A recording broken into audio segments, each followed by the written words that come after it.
Hi friends, welcome to our channel Kalams times achievers. நம்ம இன்றைக்கி இந்த வீடியோவில் என்ன பார்க்க போகிறோம் அப்படின்னா 11th ஹிஸ்ட்ரியில் இருக்கக்கூடிய குப்தர்கள் பற்றி தான் பார்க்க போகிறோம். ஓகேங்களா. ஸோ குப்தர்கள் பற்றி ஆல்ரெடி வந்து 6th இருந்ததை நம்ம வந்து பார்த்துருந்தோம். ஓகேங்களா. ஸோ அதுக்கடுத்து பார்த்தோம் அப்படின்னா நம்ம குப்தர்கள் அப்படின்றவங்களை படிக்கிறதுக்கு முன்னாடி மௌரியர்களை பற்றியும் கொஞ்சம் தெரிஞ்சுக்கணும் அப்படின்றதுனால மௌரியர்கள் பற்றியும் படிச்சிருந்தோம். ஓகேங்களா. ஸோ இது வரைக்கும் நம்ம என்னென்ன கிளாஸஸ் வந்து பார்த்துருக்கோம் அப்படின்னா சிந்துவெளியை ஃபுல்லாக முடிச்சாச்சு. 6ஆம் வகுப்பு, 9ஆம் வகுப்பு, 11ஆம் வகுப்பு முடிச்சாச்சு. அதுக்கடுத்து வந்து அங்கேருந்து சிந்துவெளி கம்ப்ளீட் பண்ணிட்டு தான் சிந்துவெளியிலேருந்து தான் நம்ம வந்து மாறணும். ஓகேங்களா. சிந்துவெளி முடித்தோம். சிந்துவெளியில் 3 கிளாஸ் முடிச்சுட்டு அதுக்கப்புறம் வட இந்தியாவில் பெருங்கற்கால பண்பாடு எப்படி இருந்துச்சு, தென்னிந்தியாவில் என்ன கால பண்பாடு நிலவுச்சு, இது ஒரு லெசனாக பார்த்தோம். ஸோ அதுக்கப்புறம் 6th குப்தர் பார்த்தோம். அதுக்கப்புறம் 11th இருக்கக்கூடிய மௌரியர்களும் ப்ளஸ் 11th இருக்கக்கூடிய குப்தர்கள் இப்போ பார்க்க போகிறோம். ஓகேங்களா. ஸோ இது வரைக்கும் நம்ம வந்து 6 கிளாஸஸ் வந்து டோட்டலாக முடிச்சிருக்கோம். Free classes. ஓகேங்களா. ஸோ ஹிஸ்ட்ரிக்காக நம்ம வந்து ஃப்ரீ கிளாஸஸ் அப்படின்ற மாதிரி வந்து சீரிஸ் கொண்டு போயிட்டுருக்கோம். நம்மளோட பிளேலிஸ்ட் வந்து நம்மளோட டெலகிராம் சேனல்லையும் வந்து ஷேர் பண்ணுவோம். ப்ளஸ் அது இல்லாமல் நம்மளோட இந்த சேனலில் வந்து பிளேலிஸ்ட்டில் போய் செக் பண்ணி பாருங்கள் இருக்கும். ஓகேங்களா. குரூப் 4 குரூப் 2 கிளாஸஸ்னு இருக்கும். அங்கே பார்க்கலாம். குப்தர்கள் இந்திய வரலாற்றில் குப்தர்களுடைய ஆட்சி எவ்வளோ முக்கியத்துவம் வாய்ந்தது அப்படின்ற மாதிரி வந்து இதில் கொடுத்துருப்பாங்க. ஸோ இதில் வந்து நமக்கு எந்த பாயிண்ட்ஸும் வந்து நோட் பண்ணுற அளவுக்கு இல்லை. டேரெக்டாக வந்து நம்ம அறிமுகம் போயிடலாம். ஏறத்தாழ 300 முதல் 700 வரையிலான காலகட்டம் அரசு அமைப்பில் ஒரு செவ்வியல் முறை தோன்றி பல பகுதிகளில் பேரரசர் ஆட்சி உருவாக வழிவகுத்த காலமாக இருந்தது. அதாவது 300லேருந்து 700 காலம் அந்த டைமில் வந்து என்ன ஆகுது அப்படின்னா நிறைய அரசுகள் வந்து உருவாக்குறாங்க. அவங்க நிலையாகவும் இருக்காங்க. ஓகேங்களா. ஸோ பேரரசுகள்ன்றது வேறு, அரசுகள்ன்றது வேறு. அரசுகள்ன்றது டக்குன்னு வரும், இல்லாமல் போயிடும். ஆனால் பேரரசுன்றது அப்படி இல்லை. ஒரு 200-300 ஆண்டுகள்லேருந்து 400 ஆண்டுகள் வரைக்கும் நல்லா நின்று ஆட்சி செய்வாங்க. ஓகேங்களா. அடுத்தது பார்க்கலாம். மௌரிய பேரரசிற்கு பின்னர் பல சிறு அரசுகள் தோன்றி வரும் வீழ்ந்த வரும் இருந்தது. ஸோ அப்போ மௌரிய பேரரசுனா யார் அப்படின்னா சந்திரகுப்த மௌரியர் வருவார். சந்திரகுப்தர் மௌரியர் யாரை தோற்கடிச்சிட்டு வருவார்? செலியூகஸ் நிகேடரை. இது நம்ம போன வீடியோவில் பார்த்துருப்போம். ஸோ வந்து பார்த்தோம் அப்படின்னா சந்திரகுப்த மௌரியர் வராரு. சந்திரகுப்தர் மௌரியருக்கு அடுத்து பிந்துசாரர் வருவார். பிந்துசாரருக்கு அடுத்து ரொம்ப முக்கியமான மௌரிய அரசர் அப்படின்னு நம்ம அசோகரை சொல்லலாம். ஓகேங்களா. ஸோ அப்போ அசோகரும் வந்து வருவார். இவங்களுக்கு அடுத்து மௌரிய பேரரசு அப்படின்றது வீழ்ச்சி அடைஞ்சது. வீழ்ச்சி அடைஞ்சதுக்கு அப்புறம் யாருன்னா நிறைய சிறு அரசுகள் வந்து தோன்றியிருக்காங்க. குப்தர் அரசு தான் ஒரு பெரும் சக்தியாக உருவாகி துணைக்கண்டத்தின் பெரிய பகுதியை அரசியல் ரீதியாக ஒன்றிணைத்தது. அதாவது நிறைய சின்ன அரசுகள் இருந்துச்சு. அதுக்கு அடுத்து உருவானதான் குப்த அரசு. இது ஒரு பேரரசாக உருவாகியிருக்கு. மத்தியில் ஒரு வலுவான அரசாக வலுப்பெற்றதால் பல அரசுகள் அதன் ஆதிக்கத்தின் கீழ் இருந்தது. இதனால பேரரசாக இருந்தனால எல்லாத்தையும் தனக்கு கீழே கொண்டு வர முடிஞ்சது. இக்காலகட்டத்தில் நிலப்பிரபுத்துவம் அப்படின்றது ரொம்ப முக்கியமாக இருந்துச்சு. ஓகேங்களா. ஸோ பிரபுக்களுக்கு கீழே தான் இருக்கணும் அப்படின்ற மாதிரி செயல்திறன் மிக்க வணிக குழு முறை, கடல் கணிந்த வாணிபம் ஆகியவற்றுடன் அதன் பொருளாதாரம் எழுச்சி கண்டது. நிறைய வணிகம் பண்ணுறது மூலமாக பொருளாதாரமும் உயர ஆரம்பிச்சிருக்கு. இக்காலகட்டத்தில் சமஸ்கிருதத்தில் பெரிய படைப்புகள் வந்து நிறைய தோன்றின. ஸோ இதுதான் ரொம்ப முக்கியம். குப்தர்கள் காலத்தில் எதில் வந்து பெரிய படைப்புகள் தோன்றுச்சுன்னு கேட்பாங்க. எந்த மொழினா சமஸ்கிருதம். நுண்கலை, சிற்பம், கட்டடக்கலை ஆகியவற்றில் பண்பாட்டு முதிர்ச்சி காணப்பட்டது. நான் சொல்கிற பாயிண்ட் மட்டும் நோட் பண்ணிக்கிட்டால் போதும். இப்போ இதில் வந்து இந்த ஃபஸ்ட் பாயிண்ட் நோட் பண்ணிக்கோங்க. ஓகேங்களா. ஸோ பேரரசு ஆட்சி உருவாகிறதுக்கான காலமாக அமைஞ்சது வந்து 300லேருந்து 700. குப்த அரசு அப்படின்றத பொறுத்த வரைக்கும் பார்த்தோம் அப்படின்னா நிலப்பிரபுத்துவம் ஒரு நிறுவனமாக இருந்த காலகட்டம், அந்த ஒரு பாயிண்ட்டு. ப்ளஸ் அதுக்கப்புறம் வந்து பார்த்தோம் அப்படின்னா சமஸ்கிருதத்தில் நிறைய படைப்புகள் வந்துச்சு. இதுதான் ஃபஸ்ட்டு 3 பாயிண்ட் வந்து நீங்கள் நோட் பண்ண வேண்டியது. ஓகேங்களா. நோட்ஸ் எடுத்துக்க வேண்டியது. உயர் வர்க்கத்தினருடைய வாழ்க்கை முறை உச்சத்தில் இருந்தது. கல்வி, கலை, அறிவியல் ஆகியவை சிறந்தோங்கி இருந்தாலும் கூட இக்காலகட்ட ஆட்சியின் நிலப்பிரபுத்துவ குணம் காரணமாக மக்கள் துன்புற்றார்கள். அதாவது எல்லாமே வந்து பெரிய அளவில் இருந்தாலும் கூட கீழ் மட்டத்தில் இருக்கிறவங்க ரொம்ப சஃபராக தான் செஞ்சாங்க. குப்தர்கள் காலம் பொற்காலம் என்று சொல்லப்படுவது ஏகாதிபத்திய வரலாற்றாளர்களின் கருத்துக்களுக்கான தேசிய வரலாற்றின் எதிர்வினை என்பதாகவே புரிந்து கொள்ளப்பட வேண்டும். அதாவது வந்து குப்தர்களுடைய காலம் பொற்காலம்னு நம்ம சொல்கிறோம். ஆனால் அது பொற்காலமா இல்லையா அப்படின்ற மாதிரி ஒரு கான்வர்சேஷன். ஓகேங்களா. ஸோ பார்க்கலாம். எனினும் இக்காலகட்டம் பண்பாட்டு மலர்ச்சியின் காலம், செவ்வியல் கலைகளின் காலம் அப்படின்றத வந்து நம்ம சொல்லலாம். ஸோ இந்த பாயிண்ட் ரொம்ப முக்கியம். பண்பாட்டு மலர்ச்சியின் காலம், செவ்வியல் கலைகளின் காலம் என அழைக்கப்படுவது யாருடைய பேரரசுன்னு கேட்டாங்கன்னா குப்த பேரரசு. ஸோ இந்த ஒரு பாயிண்ட் மட்டும் இந்த செகண்ட் இதில் நோட் பண்ணால் போதும். ப்ளஸ் மேலே இருக்கக்கூடிய இந்த குப்தர்களுடைய காலம் பொற்காலம்ன்ற பாயிண்ட் மட்டும் நோட் பண்ணுங்கள். அடுத்தது பார்க்கலாம். இந்த குப்தர்கள் வாழ்ந்தாங்க அப்படின்றதுக்கான சான்றுகள் நமக்கு எங்கேருந்து கிடைக்குது, அதில் என்னென்னா நம்ம தெரிஞ்சுக்கணுன்றது. குப்தர் காலத்து வரலாற்றை மீள் உருவாக்கம் செய்யும் மொத்தம் 3 வகையான சான்றுகள் நமக்கு கிடைச்சிருக்கு. ஒன்று இலக்கிய சான்று, இன்னொன்று வந்து கல்வெட்டு சான்று, இன்னொன்று நாணயங்கள். இந்த 3 இது கிடைச்சிருக்கு. ஃபஸ்ட்டு நம்ம யாரை பார்க்க போகிறோம் அப்படின்னா இலக்கிய சான்றுகளை பார்க்க போகிறோம். இலக்கியங்கள் யார் எழுதியிருக்காங்க? நாரதர், விஷ்ணு, பிரகஸ்பதி, காத்தியாயனா ஸ்மிருதிகள். இது எல்லாமே வந்து ஒரு இலக்கியங்களாக நமக்கு கிடைக்குது. அரசருக்கு கூறுவது போல் எழுதப்பட்டுள்ள காமதகருடைய நீதிசாரம் அப்படின்னு சொல்லிட்டு இருக்கக்கூடிய ஒரு தர்மசாத்திர நூல். இது பொது ஆண்டு 400 காலகட்டத்தை சேர்ந்ததாக இருக்குது. அப்போ காமதகருடைய நூல் எதுன்னு கேட்டாங்கன்னா நீதிசாரம். அடுத்தது பார்க்கலாம். விசாகதத்தரின் தேவி சந்திரகுப்தம், முத்ரா ராட்சசம். அப்போ தேவி சந்திரகுப்தம் மற்றும் முத்ரா ராட்சசம் வந்து யாருடையது அப்படின்னு சொல்லி பார்த்தோம் அப்படின்னா விசாகதத்தருடையது. அடுத்தது புத்த சமண இலக்கியங்கள் இவங்களுடைய காலத்தில் தோன்றிருக்கு. ஸோ புத்த இலக்கியங்கள் தோன்றிச்சா சமண இலக்கியங்களான்னு கேட்பாங்க. புத்தம் சமணம் ரெண்டுமே வளர்ந்துருக்கு. ப்ளஸ் காளிதாசருடைய படைப்புகளும் இருந்திருக்கு. 2ஆம் சந்திரகுப்தர் காலத்தில் இந்தியாவுக்கு வருகை தந்த சீன பயணி யார் அப்படின்னு சொல்லி பார்த்தோம்னா பாகியன். பாகியன் என்ன எழுதியிருப்பாரு, அந்த டைமில் குப்தர்களுடைய ஆட்சி காலத்தில் எந்தெந்த இது வந்து செழிப்பாக இருந்துச்சு, எது காடாகி இருந்தது, இந்த மாதிரி வந்து ஒரு குறிப்புகளை சொல்லியிருப்பார். ஸோ அப்போ பாகியன் குறிப்புகளும் நம்ம வந்து இலக்கியத்தில் எடுத்துக்கலாம். அடுத்தது கல்வெட்டு சான்றுகள். மெஹ்ரோலிக் இரும்புத்தூண் கல்வெட்டு 1ஆம் சந்திரகுப்தரின் சாதனைகளை குறிக்கிறது. இதில் நிறைய பேர் வந்து என்னென்ன அப்படின்னா குழப்பிக்கிறாங்க. மெஹ்ரோலி இரும்புத்தூண் கல்வெட்டுன்றது 1ஆம் சந்திரகுப்தருடைய சாதனை குறிக்கிறது. 1ஆம் சந்திரகுப்தர் நிறுவனார்ன்ற வார்த்தை இங்கே கொடுக்கல. ஓகேங்களா? ஸோ பார்த்துக்கோங்க. அடுத்தது பார்க்கலாம். அலகாபாத் தூண் கல்வெட்டு யாருடையது சேர்ந்ததுன்னா சமுத்திரகுப்தரை சேர்ந்தது. சமுத்திரம் அழகாக இருக்கும். சமுத்திரம்ன்றது கடல். கடல் பார்க்க அழகாக இருக்கும் இல்லையா? ஸோ அதை ஞாபகம் வச்சுக்கோங்க. மெஹ்ராலியை பொறுத்த வரைக்கும் இம்மு. ஓகேங்களா? ஸோ அதுதான், அதை வச்சு ஞாபகம் வச்சுக்கலாம். வரிசையில் வரும். ஸோ சமுத்திரகுப்தருடைய ஆட்சி, அவருடைய ஆளுமை, சாதனைகள் இதை பற்றி விளக்குறது எது அப்படின்னா இந்த அலகாபாத் தூண் கல்வெட்டு. இதை பொறித்தவர் ஹரிசேனர். இதை மொத்தம் 33 வரிகளில் அவர் பொறிச்சிருக்காரு. சமஸ்கிருத மொழியில் பொறிச்சிருக்காரு. எந்த வரி வடிவம் அப்படின்னா நாகரி வரி வடிவம். இது ரொம்ப முக்கியமான கொஷின்ஸ். ஏன்னா அலகாபாத் தூண் கல்வெட்டை பற்றி அதிகமான கொஷின்ஸ் வந்து நமக்கு ப்ரீவியஸ் இயர் கொஷின் பேப்பரில் கேட்டிருக்காங்க. அடுத்தது நாணய ஆதாரங்கள். குப்த அரசர்கள் வெளியிட்ட நாணயங்கள் உருவங்கள் பொறிச்சிருக்காங்க. ஸோ இந்த தங்க நாணயங்கள் குப்த அரசர்களின் பட்டங்கள் குறித்தும் அவர்கள் நடத்திய சடங்குகள் குறித்தும் விவரிக்கிறது. இந்த பாயிண்ட் தேவையான்னு கேட்டால் இந்த தங்க நாணயங்களை அவங்க வெளியிட்டிருக்காங்கன்ற பாயிண்ட் ரொம்ப முக்கியம். மற்ற நாணயங்களை விட தங்க நாணயங்கள் அதிகமாக வெளியிட்டிருக்காங்க. அடுத்தது குப்த வம்சத்துடைய தோற்றம். ஸோ ஃபஸ்ட்டு வந்து குப்த வம்சத்துடைய தோற்றம் பற்றி, அதாவது யாருக்கடுத்து யார் வருவாங்கன்ற நான் ஓவரால் சொல்லிடுறேன், அதை கேட்டுட்டு பாருங்கள். ஃபஸ்ட்டு வரவர் ஸ்ரீகுப்தர். அவர் தான் வந்து நிறுவுவார். ஓகேங்களா? ஸோ வந்து கிட்டத்தட்ட அவர் வந்து பீகார் அங்கேருந்து தான் வந்து ஆரம்பிக்கிறதே இவருக்கு. ஓகேங்களா? ஸோ பீகாருக்கும் ஒடிஷாக்கும்ன்றது தான் ஆரம்பிக்கிறது. ஸோ அதுக்கடுத்து வரது தான் கடோத்கஜர். ஓகேங்களா? ஸோ கடோத்கஜருக்கு அடுத்து 1ஆம் சந்திரகுப்தர். 1ஆம் சந்திரகுப்தருக்கு அடுத்து வந்து சமுத்திரகுப்தர். சமுத்திரகுப்தருக்கு அடுத்து 2ஆம் சந்திரகுப்தர். 2ஆம் சந்திரகுப்தருக்கு அடுத்து வர்றது தான் குமாரகுப்தர். குமாரகுப்தருக்கு அடுத்தது வந்து பாலாதித்யர்னு சொல்லக்கூடிய 1ஆம் நரசிம்மகுப்தர் வருவார். ஸோ அவர் முடிஞ்சவொடனே பார்த்தோம் அப்படின்னா லாஸ்ட்டில் வந்து நமக்கு விஷ்ணுகுப்தர் வருவார். ஸோ இவங்க தான் வந்து இவங்க டோட்டலாக குப்த அரசு ஆட்சி செஞ்சவங்க அப்படின்றத நம்ம 6th பார்த்துருப்போம். ஓகேங்களா? ஸோ அதுலேயும் சின்ன சின்ன பாயிண்ட்ஸ் வந்து இங்கே எக்ஸ்ட்ரா கொடுத்துருப்பாங்க. அது என்னன்றதை பார்த்துலாம். குப்தர் வம்சத்தின் தோற்றம் குறித்த சான்றுகள் மிகவும் குறைவுதான். குப்த அரசர்கள் எளிய குடும்பத்திலிருந்து தான் உருவாக்கி இருக்க வேண்டும். குப்த வம்சத்தின் 3வது ஆட்சியாளரான, ஸோ இது ரொம்ப முக்கியம், 3வது ஆட்சியாளர் யார் அப்படின்னு கேட்டாங்கன்னா 1ஆம் சந்திரகுப்தர். குமாரதேவி என்ற லிச்சாவை இளவரசியை மணந்தார். அதாவது ஸ்ரீகுப்தர் அப்படின்னு சொல்கிறோம் இல்லையா? ஸோ இவரும் கடோத்கஜரை பற்றி அதிகமாக நமக்கு செய்திகள் கிடைக்கல. 3வதாக வந்து 1ஆம் சந்திரகுப்தர் பற்றி தான் கிடைக்குது. இவர் வந்து குமாரதேவின்ற இந்த லிச்சாவை அப்படின்ற இளவரசியை வந்து மணந்திருக்கிறாரு. இது வந்து அவங்க ரொம்ப பெருமையாக வந்து என்ன பண்ணியிருக்காங்கன்னா பதிவு பண்ணியிருக்காங்க. ஏன் அப்படி பெருமையாக பதிவு பண்ணியிருக்காங்கன்னா அவங்க லிச்சாவி குடும்பம்ன்றது வந்து நல்ல ஒரு பழமையான கனசங்கம். அதை பின்னாடி சொல்லியிருப்பாங்க, பார்க்கலாம். இத்தகவலை அவரது பரம்பினர் ரொம்ப பெருமையோடு பதிவு செய்திருப்பது இந்த அரச குடும்பத்தினான தொடர்பு குப்தர்களின் எழுச்சிக்கு காரணமாக இருக்கலாம். ஏன்னா வந்து இவங்க வந்து என்ன பண்ணியிருக்காங்க, ஒரு பெரிய இடத்துல சம்மந்தம் பண்ணியிருக்காங்கன்றது பெருமையாக வந்து போட்டிருக்காங்க அப்படின்னா லிச்சாவின்றது நல்லா வளர்ந்துருந்ததாக இருக்கலாம். அது கூட இவங்களுக்கு எழுச்சியாக்க காரணமாக இருந்திருக்கலாம். ஸோ லிச்சாவின்றது வடக்கு பீகாரில் இருந்த பழமையான கனசங்கம் அப்படின்றது நேபாளமுக்கும் கங்கைக்கும் இடையில இருந்துச்சு அப்படின்றது 6th கொடுத்துருப்பாங்க. அந்த பாயிண்ட்டும் நோட் பண்ணிக்கோங்க. இங்கேயும் அது இருக்குது. ஓகேங்களா? கங்கைக்கும் நேபாள திரைக்கும் இடைப்பட்ட ஒரு பகுதி தான் இந்த வடக்கு பீகாரில் இந்த லிச்சாவின்ற கனசங்கம் இருந்தது. சந்திரகுப்தரின் ஒப்பற்ற புதல்வரான சமுத்திரகுப்தரின் பிரயாகை, அதாவது இன்றைய அலகாபாத் தூண் கல்வெட்டு, அதாவது பிரயாகை தூண் கேட்டாலும் கூட மறந்துடக்கூடாது. அலகாபாத் தூண் கல்வெட்டின்படி அவர் பிரயாகைக்கு மேற்கே மதுரா வரையுள்ள செழிப்பான நிலங்களை முழுவதையும் கைப்பற்றினார். காரணம் என்ன அப்படின்னா இவங்களுடைய தாய் தந்தையர்கள் இருக்காங்க இல்லையா? ஸோ 1ஆம் சந்திரகுப்தர் அவரே வந்து வடக்கில் ஓரளவுக்கு ஆட்சி செஞ்சிருந்திருக்காரு. ஓகேங்களா? ஸோ அது இல்லாமல் அவர் என்ன பண்ணியிருக்காரு, தெற்குலையும் வந்து சமுத்திரகுப்தர் இவருடைய பையன் சமுத்திரகுப்தர் தெற்குலையும் வந்திருக்காரு, வடக்கில் சில பகுதிகள், அந்த வடக்கில் இருக்கக்கூடியது மேற்கில் இருக்க பகுதி தான் மதுரா, அதையும் வந்து கைப்பற்றியிருக்காரு. கலிங்கம் வழியாக தெற்கே வந்திருக்காரு. பல்லவர்களின் தலைநகரமாக காஞ்சிபுரம் வரைக்கும் நல்ல ஒரு வெற்றிகரமான படையெடுப்பு நிகழ்த்தியிருக்கிறாரு சமுத்திரகுப்தர். ஸோ இதில் உங்களுக்கான கேள்வி, கலிங்கம் என்பது எந்த இடத்தை குறிக்கும்? அடுத்தது மகதம், அலகாபாத், அவுத் இதெல்லாம் வந்து குப்தர்களுடைய பகுதிகளாக புராணங்கள் குறிப்பிடுகிறது. இந்த பகுதிகள்லாம் அவங்களுக்கு கீழே தான் இருந்திருக்கு அப்படின்றத சொல்லுது. எது அப்படின்னா புராணங்கள். ஸோ இது வரைக்கும் நம்ம பார்த்தது அவங்க எப்படி எழுச்சியாக இருந்தாங்கன்றது. அடுத்தது பார்க்க போகிறது 1ஆம் சந்திரகுப்தர்னா யார், அவருடைய எழுச்சி என்னன்றது. குப்த வம்சத்துடைய முதல் அரசர் யாருன்னா ஸ்ரீகுப்தர். அவர் ஆட்சி செய்த காலம் 240 280. இவரை தொடர்ந்து அவரோட புதல்வர் கடோத்கஜர் வந்திருக்காரு. 280 319 வரைக்கும் ஆட்சி செஞ்சிருக்காரு. அடுத்தது பார்த்தோன்னா கல்வெட்டுகளில் ஸ்ரீகுப்தர் கடோத்கஜர் 2 பேரையுமே வந்து என்னன்னு சொல்கிறாங்கன்னா மகாராஜா அப்படின்னு சொல்லி சொல்கிறாங்க. கடோத்கஜருடைய புதல்வர் தான் யாருன்னா 1ஆம் சந்திரகுப்தர். அதை தான் நம்ம மேலேயே பார்த்துருப்போம். ஸ்ரீகுப்தர், அடுத்து கடோத்கஜருக்கு அடுத்து தான் வந்து 1ஆம் சந்திரகுப்தர் அப்படின்னு சொல்லி பார்த்துருவோம். இவர் 240 வந்திருக்காரு, இவர் 280 வந்திருக்காரு, இவர் 320. கிட்டத்தட்ட எல்லாமே 40 வருஷம் டிஃப்ரெண்ட்.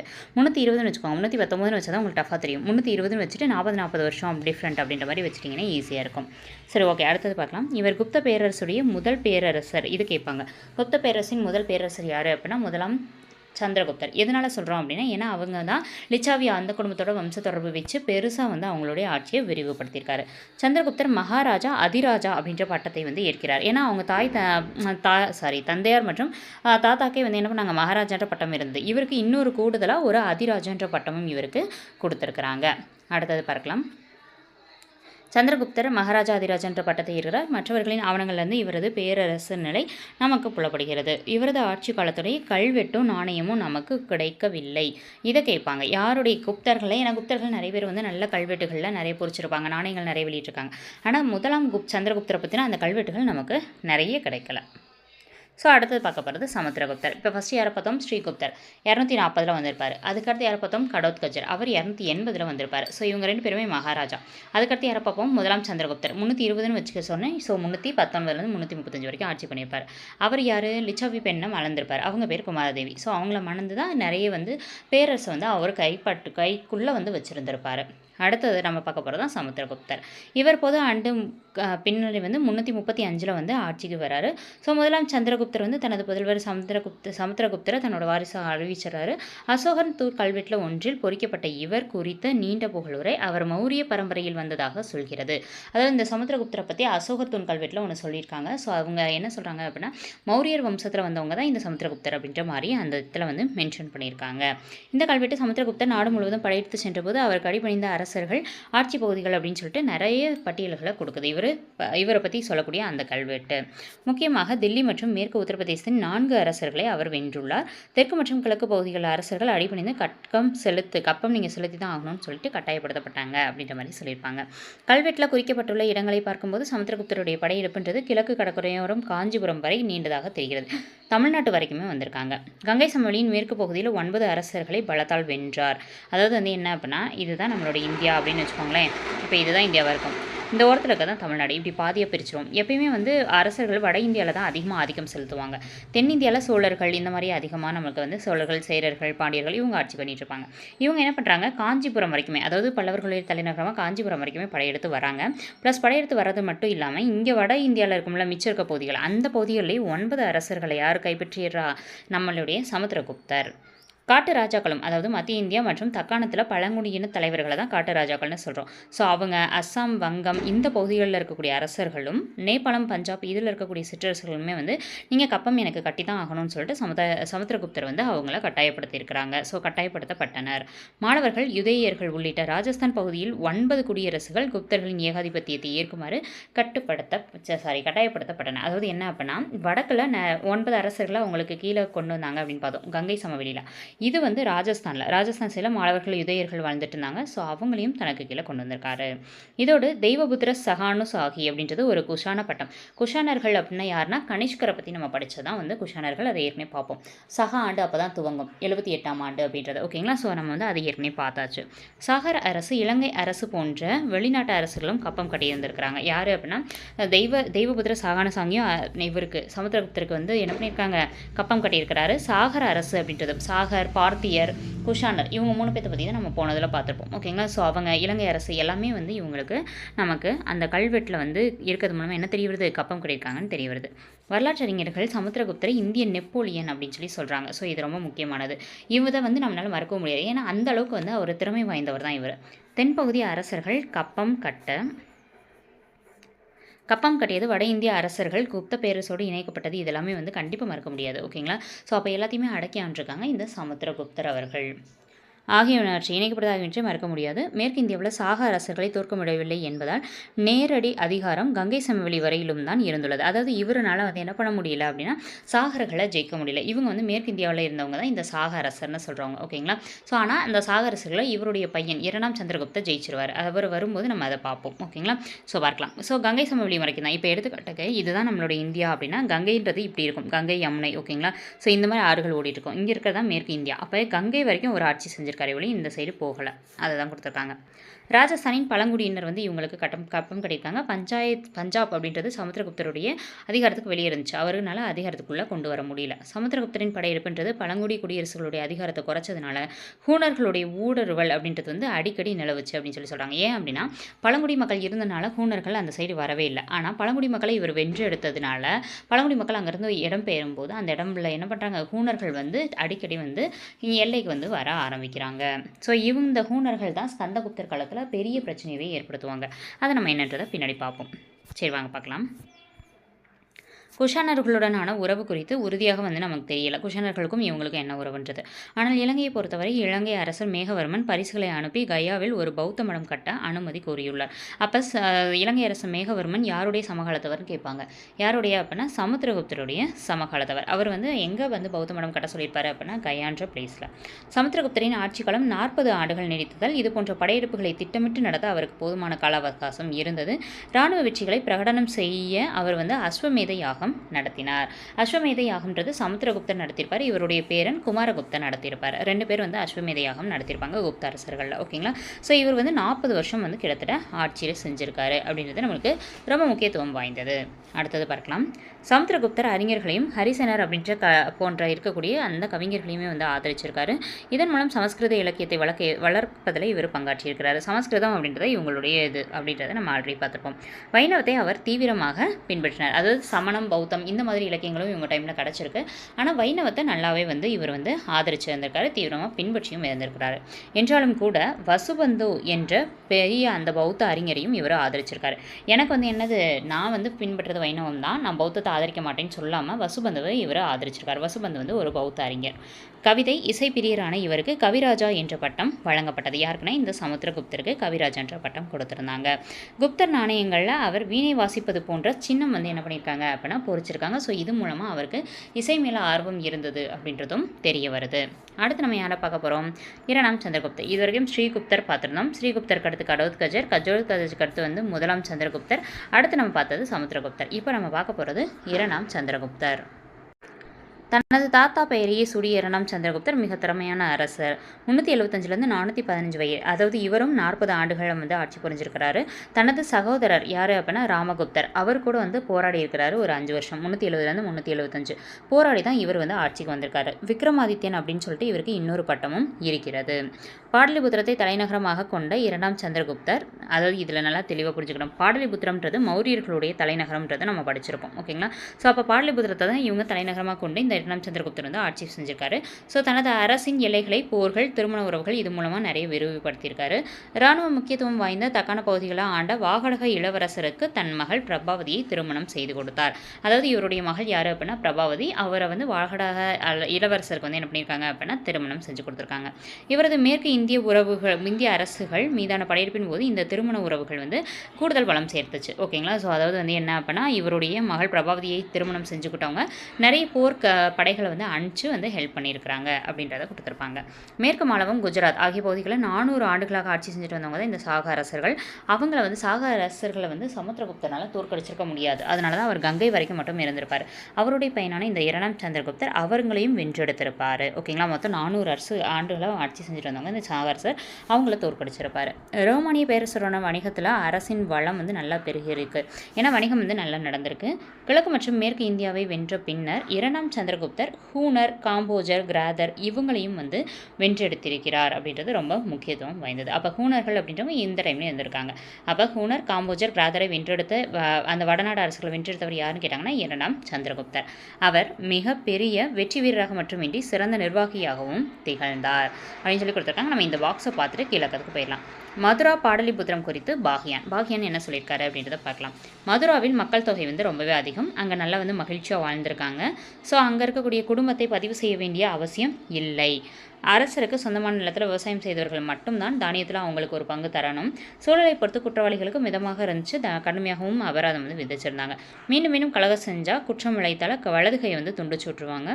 நாடு முழுவதும் மக்கள் வந்து உயிரினத்தை எதையுமே கொல்லாமல் இருந்தாங்க, மதுபானத்தை அருந்தாமல் இருந்தாங்க. பாடலிபுத்திரத்தில் வசிப்பவங்க நல்ல பணக்காரர்களாக, வசதியானவர்களாக, ஈகை குணத்தில் ஒருவர் போட்டி போடுவர்களாக இருந்தாங்க. ஈகை குணம்ன்றது கொடுக்கும் குணம். நகரங்களில் வைசிய குடும்பத்தினர் தர்மம் செய்வதற்கும் மருத்துவத்திற்கும் சத்திரங்களை வந்து நிறைய கட்டியிருந்தாங்க. யார் அப்படின்னா இந்த வைசிய குடும்பத்தினர்.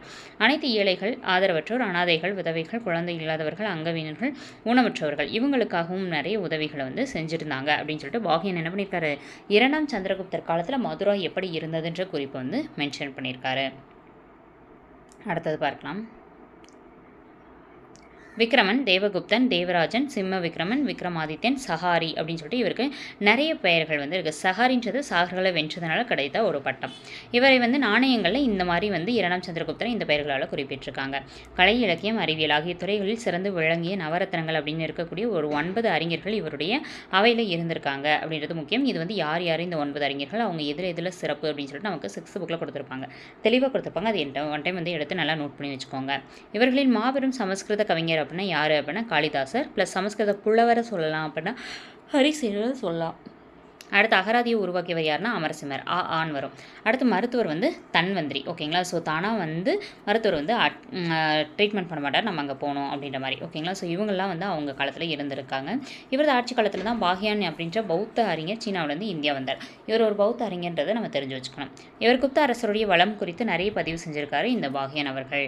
வெளி நாணயங்களை வெளியிட்ட முதல் குப்த அரசர் 2ஆம் சந்திரகுப்தர். ஏன்னா இது வரைக்கும் இருக்கிறவங்க எல்லாமே தங்க நாணயங்களை வெளியிட்டிருப்பாங்க. அப்போ வெளி நாணயங்களை முதல் வெளியிட்டவர் யார் அப்படின்னா 2ஆம் சந்திரகுப்தர்.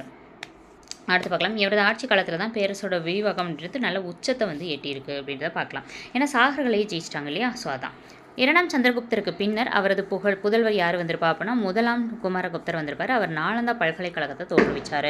இவர் சக்கராதித்யர் என்றும் அழைக்கப்பட்டார். யார் அப்படின்னா இந்த குமாரகுப்தர் வந்து சக்கராதித்யர் அப்படின்னு சொல்கிறாங்க. எப்போ நம்ம ஞாபகம் வச்சுக்கிறது அப்படின்னா குமாரகுப்தர் வந்து ஒரு நாலந்தா யூனிவர்சிட்டியை கட்டி கல்வி கொடுத்ததுனால சக்கர வாயில அள்ளி போடவருக்கு அவர் எவ்வளோ பெரிய சாதனை அப்படின்ற மாதிரி. சக்கர அப்படின்னா சக்கராதித்யர். குப்தரசருடைய அந்த கடைசி பேரரசர்னா ஸ்கந்தகுப்தரை சொல்லலாம். அவர் வந்து ஸ்கந்தகுப்தர் அப்படின்றவர் 1ஆம் குமாரகுப்தருடைய புதல்வர். ஓகேங்களா. ஸோ இவருடைய காலத்தில் ஹூனர்களுடைய படையெடுப்பு நிறைய நடந்துச்சு. ஸோ டக்குன்னு ஃபஸ்ட்டு வந்தப்போ இவர் என்ன பண்ணிட்டாரு அப்படின்னா அந்த படையெடுப்பை தடுத்து நிறுத்திட்டார். ஆனால் 12 வருஷம் கழித்து திருப்பி வந்து ஹூனர்கள் வரும்போது இவங்களால என்ன பண்ண முடியல, தடுத்து நிறுத்த முடியல. அதுக்கு இடையில் அப்பப்போ வந்து ஹூனர்கள் வந்து தடுத்து நிறுத்தினதுக்காகவே அவங்களுடைய கருவூலம் அப்படின்றது காலியாக ஆரம்பிக்குது. ஸோ 467 வந்து ஸ்கந்தகுப்தர் இறந்துறாரு. இறந்ததுக்கப்புறம் குப்த பேரரசு அப்படின்றது அடுத்து வந்து நல்ல ஒரு பொறுப்பேற்க ஆட்சி இல்லாமல் வீழ்ச்சி அடைய ஆரம்பிக்குது. இவருக்கு பின்னர் பல குப்த அரசுகள் நிறைய பேர் வந்திருக்காங்க. இவருடைய பேரரசின் வீழ்ச்சி அப்படின்றத விரிவுபடுத்தியிருக்காங்க. வீழ்ச்சியை ஓகேங்களா, பேரரசை விரிவுபடுத்தலை, பேரரசோட வீழ்ச்சியை வந்து விரிவுபடுத்தியிருக்காங்க. குப்த வம்சத்துடைய கடைசி அரசனை யாரை சொல்லலாம் அப்படின்னா விஷ்ணுகுப்தரை பற்றி சொல்லலாம். இவர் வந்து 540 550 வரைக்கும் வந்து ஆட்சி புரிஞ்சவர்னு பார்க்கலாம். ஃபர்ஸ்ட் வந்தவர் 240, இவர் லாஸ்ட் வந்தவர் 540. இந்த மாதிரி யோசிச்சுக்கோங்க, ஈஸியாக இருக்கும். கிட்டத்தட்ட 300 ஆண்டுகள். ஓகேங்களா. ஸோ அடுத்தது வந்து நமக்கு குப்தருடைய நிர்வாக முறை அப்படின்றத பற்றி கொடுத்துருப்பாங்க. ஸோ இந்த குப்தருடைய நிர்வாக முறை எப்படி இருந்துச்சு, அவங்களுடைய பொருளாதார நிலைகள் எப்படி இருந்துச்சு, இதெல்லாம் ஷார்ட்கட் மூலமாக நம்ம ஈஸியாக பார்த்துலாம். ஸோ அவங்களுடைய பொருளாதார நிலைகள் அப்படின்றது எப்படி இருந்துச்சு, அவங்க வந்து என்னென்ன வரிகள் வச்சுருந்தாங்க, விவசாயிகளுடைய நிலைகள் வந்து எப்படி இருந்தது, அதுக்கப்புறம் வந்து பண்பாட்டு மலர்ச்சி என்னென்ன கலைகள் வந்து அவங்க செழிப்படைய செஞ்சாங்க, இந்த மாதிரி வந்து என்ன பண்ணியிருக்காங்கன்னா அடுத்திருக்கதை கொடுத்துருக்காங்க. ஓகேங்களா. ஸோ குப்த பேரரசோட வீழ்ச்சி எப்படி இருந்துச்சு, இதெல்லாம் தான் நம்ம என்ன பண்ண போகிறோம் அப்படின்னா அடுத்த பார்ட்டில் பார்க்க போகிறோம். ஸோ ஓகேங்களா. அப்போ பார்ட் 1ல் நம்ம என்ன பார்த்துருக்கோம், எந்தெந்த அரசர்கள் ஆட்சி செஞ்சாங்க, அவங்கள பற்றி எந்தெந்த இதில் சொல்லுது, எந்தெந்த வருடத்தில் ஆட்சி செஞ்சாங்க. ஓகேங்களா. இதெல்லாம் ரொம்ப முக்கியம். ஏன்னா எந்தெந்த வருடத்தில் ஆட்சி செஞ்சாங்கன்னா தான் இந்த அரசர்களை வரிசைப்படுத்துக்கன்னு கொடுத்துருவாங்க. அப்போ நம்மளுக்கு எந்தெந்த வருஷத்தில் ஆட்சி பண்ணாங்கன்னு தெரிஞ்சால் தான் வரிசைப்படுத்த முடியும். ஓகேங்களா. ஸோ இப்போ வந்து நான் போட்டிருக்க இந்த வீடியோ வந்து பிடிச்சிருந்துச்சு அப்படின்னா நம்மளோட கமெண்ட் பாக்ஸில் மறக்காமல் எப்படி இருந்தது அப்படின்னா கமெண்ட் பண்ணுங்கள். உங்களுக்கான கேள்வி என்ன அப்படின்னா சாகர்களை வென்றவர் யார். ஓகேங்களா. ஸோ சாகர்களை வென்றவர் யார், அலகாபாத் தூண் கல்வெட்டு அப்படின்றது யாரை குறித்து கூறுகிறது. ஓகேங்களா. அடுத்த கேள்வி, அலகாபாத் தூண் கல்வெட்டு அப்படின்றது யார் குறித்து கூறுகிறது அப்படின்றது. இந்த ரெண்டுக்குரிய ஆன்சர் என்ன அப்படின்றத கீழே கமெண்ட் பாக்ஸில் கமெண்ட் பண்ணிடுங்க. 3வது கொஸ்டின் வந்து குப்த வம்ச அரசை நிறுவியவர் யார். ஓகேங்களா. குப்த வம்ச அரசை நிறுவியவர் யார். அடுத்த கேள்வி, 4வது கேள்வி வந்து குமாரகுப்தர் வந்து ஒரு பல்கலைக்கழகம் கட்டியிருப்பார், அது என்ன பல்கலைக்கழகம்ன்றதை கமெண்ட் பண்ணிவிட்டு வீடியோ அப்படின்றதையும் மறக்காமல் கமெண்ட் பண்ணிவிட்டு இந்த வீடியோ முடிச்சிங்கன்னா கீழே டன் அப்படின்னு சொல்லிட்டு கமெண்ட் பண்ணிடுங்க. ஓகேங்களா. ஸோ டன் அப்படின்னு சொல்லிட்டு நீங்கள் கமெண்ட் பண்ணிட்டீங்கன்னா அடுத்த வீடியோ நம்ம கொடுப்போம். ஓகேங்களா. ஸோ அதுக்காக தான் டன்னு கமெண்ட் பண்ணிவிட்டு இந்த வீடியோ பிடிச்சிருந்தா லைக் பண்ணிடுங்க. நம்ம சேனலை சப்ஸ்கிரைப் பண்ணிவிட்டு பக்கத்தில் பெல் ஐக்கானை கிளிக் பண்ணிக்கோங்க. நம்ம கிட்ட வந்து குரூப் 4, குரூப் 2, குரூப் 1க்கான ஜிஎஸ் பேட்ச் ப்ளஸ் அது இல்லாமல் தமிழ் பேட்ச், அதுக்கு இல்லாமல் மேக்ஸ் பேட்ச். ஓகேங்களா. ஸோ இல்லை எனக்கு நான் ஃபுல் கோர்ஸுமே ஜாயின் பண்ணணும், நான் வந்து காலேஜ் போயிட்டுருக்கேன், ஈவினிங் மட்டும் வந்து படிப்பேன், இல்லை நான் ஒர்க் போயிட்டுருக்கேன் ஈவினிங் மட்டும் படிப்பேன், ஃபுல் பேட்சுமே நம்மள்ட்ட அவைலபிளாக இருக்குது. அதுக்கான கான்டாக்ட் நம்பர் வந்து கீழே கொடுத்துருப்பேன். அந்த கான்டாக்ட் நம்பருக்கு நீங்கள் கூப்பிட்டு கேட்டுட்டு கிளாஸஸில் நம்மளோட கிளாஸில் நீங்கள் தாராளமாக ஜாயின் பண்ணிக்கலாம். ஓகேங்களா. ஸோ வீடியோ பிடிச்சிருந்தா லைக் பண்ணுங்கள். தேங்க்யூ.